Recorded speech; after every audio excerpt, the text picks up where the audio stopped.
I remember the first time I heard about Novocaine. It was one of those films that sneaks up on you. No massive marketing campaign, no viral trailer, just a whisper in a late-night conversation and a random post on a movie subreddit. You gotta check this one out, a buddy told me. It's like John Wick, but the guy can't feel pain. Not in a cool superhero way, like, literally, he has a genetic condition. I was intrigued. And then I watched it. Novocaine is one of those movies that does something rare these days. It takes a ridiculous premise and grounds it in real human emotion. The story centers around Nate Kane, a quiet at a bank, played by Jack Quaid. Yes, the same guy from The Boys. Nate lives with a rare disorder known as SIPA, congenital insensitivity to pain with anhidrosis. In simpler terms, Nate can't feel pain. At all. Not a punch, not a stab, not even a second-degree burn. Now, that might sound like a dream to some people, but the film makes one thing very clear early on. This is a curse disguised as a superpower. The opening scene drives that home in a way you don't forget. Nate spills scalding hot coffee on his leg, doesn't react, keeps walking, and hours later finds himself in the ER with third-degree burns. The doctors are furious, but Nate? He's numb emotionally, too. He's isolated. His only real friend is someone he's never met in person, a fellow gamer named Roscoe, who lives halfway across the country. The two play online shooters and talk about movies, but that's as far as Nate's social life goes. That is, until Sherry shows up. Sherry Margrave, played by Amber Midthunder, is new at the bank. She's bold, funny, and for some strange reason, she sees something in Nate. And I'm not gonna lie, watching them get close? It's one of the more wholesome parts of the movie. Their chemistry feels real. Jack and Amber don't play it over the top. It's all subtle glances, nervous smiles, conversations that feel like they could fall apart at any second. But then, just when things seem like they might be going somewhere, the bank gets robbed. That moment? It flips the whole film on its head. Led by a masked man named Simon Greenlee, played with eerie calm by Nicholson, the robbers storm the bank with military precision. They're not there for cash. They're looking for something else, something hidden in a safety deposit box. But things go south fast. Shots are fired. Sherry is taken hostage. And Nate?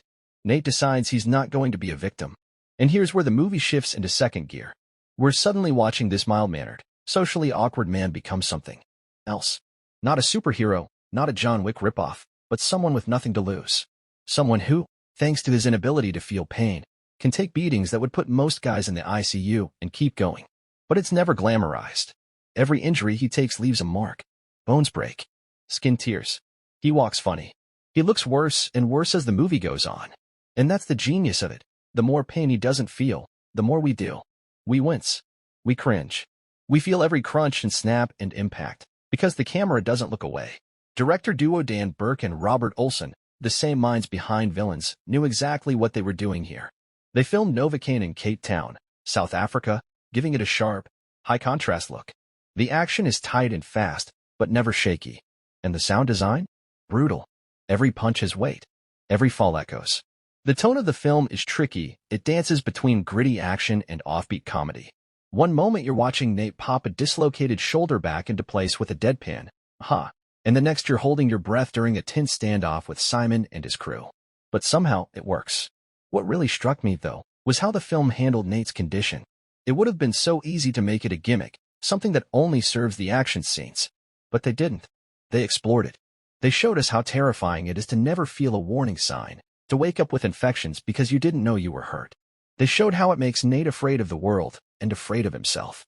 I walked away from that first act thinking, okay, this isn't just another action flick. This was something else. There's a moment about halfway through Novocaine that sealed it for me.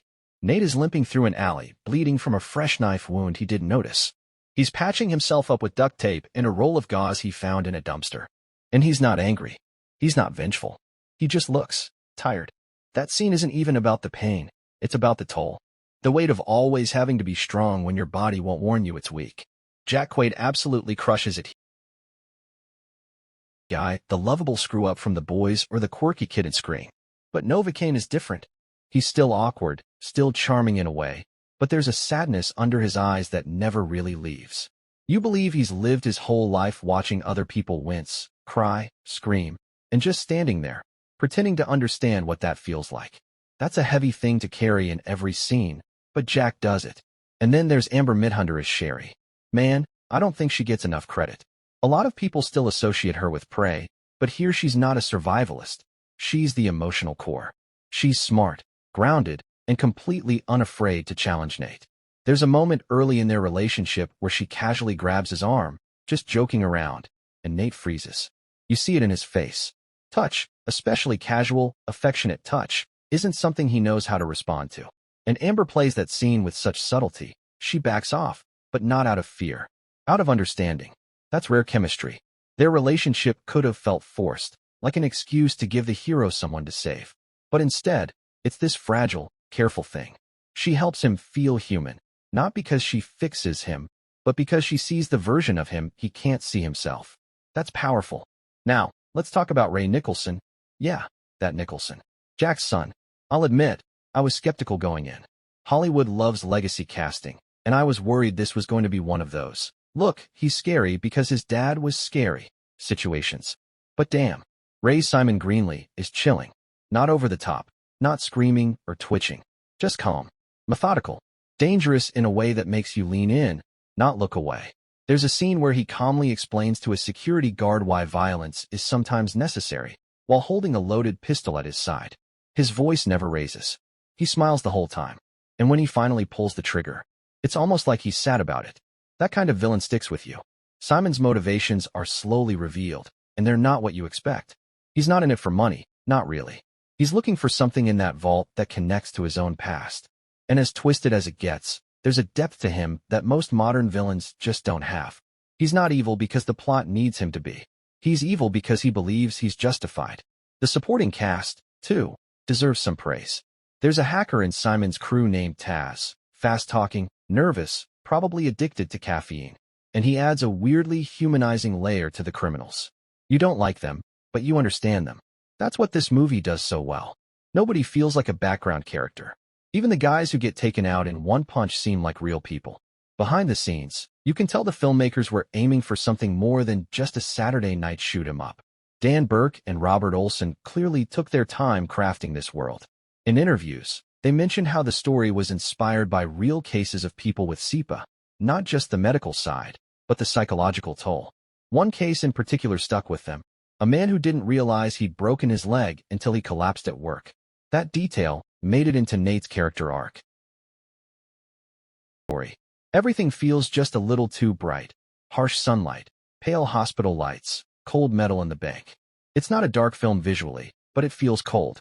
Like we're watching the world through Nate's nervous system, disconnected, clinical, a little too sharp around the edges. I started to realize something about Novocaine. It wasn't really about fighting bad guys. Not at its core. It was about what happens when a man who can't feel pain has to confront the one kind of pain he can't ignore, emotional pain.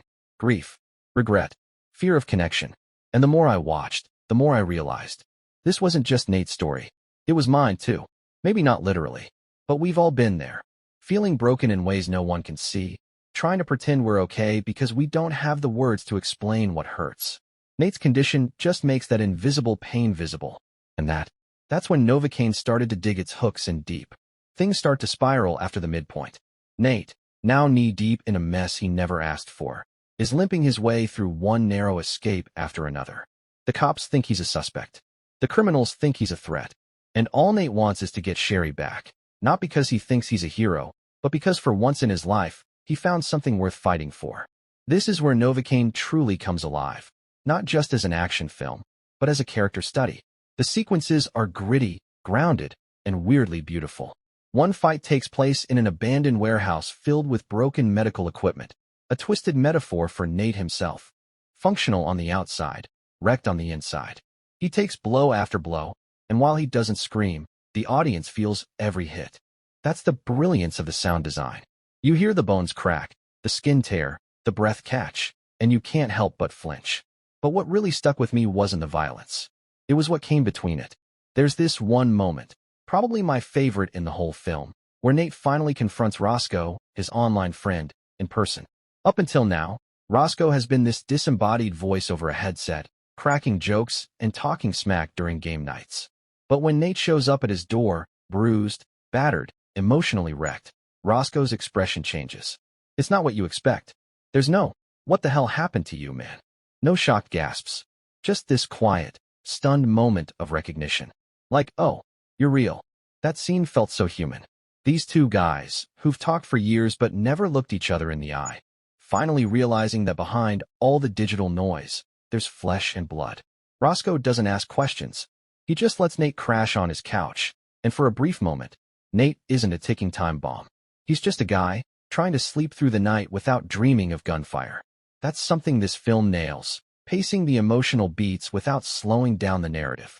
You don't feel like it's pausing to get sentimental. These moments feel earned, necessary. And then, the final act starts creeping in. Simon's plan starts to unravel. One of his men turns on him. The FBI gets involved. There's tension between the crew.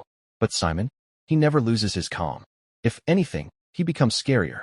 He starts to see Nate not as an obstacle, but as a mirror, another broken man trying to find meaning in chaos.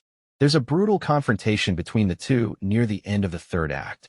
It's not your typical good guy versus bad guy fight. No flashy moves. No cool lines. Just two men, both exhausted, both bleeding, trying to make sense of their pain by throwing fists. Simon looks Nate in the eye at one point and says, "You think pain makes you weak. But it's the only thing that proves we're still alive." Nate doesn't respond. He just headbutts him. Hard. No hesitation. The impact cracks the screen's silence. And for a moment, Simon stares back, stunned, not from pain, but from the realization that Nate chose that moment. Not because he had to, but because he wanted confrontation. The movie doesn't glorify brutality. It's raw, messy, and it doesn't give you clean answers. By now, Nate's body is a wreck. He's dislocated a shoulder, cracked ribs, a knife wound that's gone untreated for too long. And yet, the real damage is in his eyes. He's not afraid of dying. He's afraid of not feeling anything before he does. That's a heavy thing to carry into a final act, but it's what elevates Novocaine from decent to unforgettable. The action keeps you on the edge of your seat, sure, but it's the emotion, the real, raw emotion, that keeps you thinking after the credits roll. And as the plot tightens, and the clock ticks down to one final choice, one final act of sacrifice, you realize this isn't a film about pain at all. It's about the absence of it, and how we can't live, truly live, without it. By the time the final act rolls in, Nate Cain is unrecognizable. Not just physically. Though, let's be real, he looks like he's been through a war zone. His face is swollen, one eye nearly shut. His shirt's soaked in blood. Every step he takes is a limp. But what's more striking is what's in his eyes. There's something fierce behind them now. Determination. Defiance. And for the first time in the whole film, something that looks an awful lot like hope. The showdown takes place in the same bank where it all began. Poetic, right? That sterile space, all glass and marble and quiet dread, becomes the stage for the most brutal scene in the film. Simon has returned, not just to finish what he started, but to send a message. He's lost his crew. The FBI's closing in. He's cornered. But he's not backing down. Because for Simon, this was never about the money or the escape. It was about control, power, proving that pain, emotional or physical, is something he can master. But what he didn't count on was Nate. Nate doesn't crash in like an action hero. He walks, limping, bleeding, quiet. There's no music swelling, no clever one-liners. Just silence. And tension so thick you could choke on it. Sherry's there too. Tied up, shaken, but alive. When she sees Nate, her eyes go wide. There's no "you came for me" moment. No kiss. Just a look. Like she's trying to memorize his face, in case it's the last time she ever sees it. Simon gives Nate a choice. Walk away, and she lives. Stay, and they both die. And for a second, you see Nate hesitate.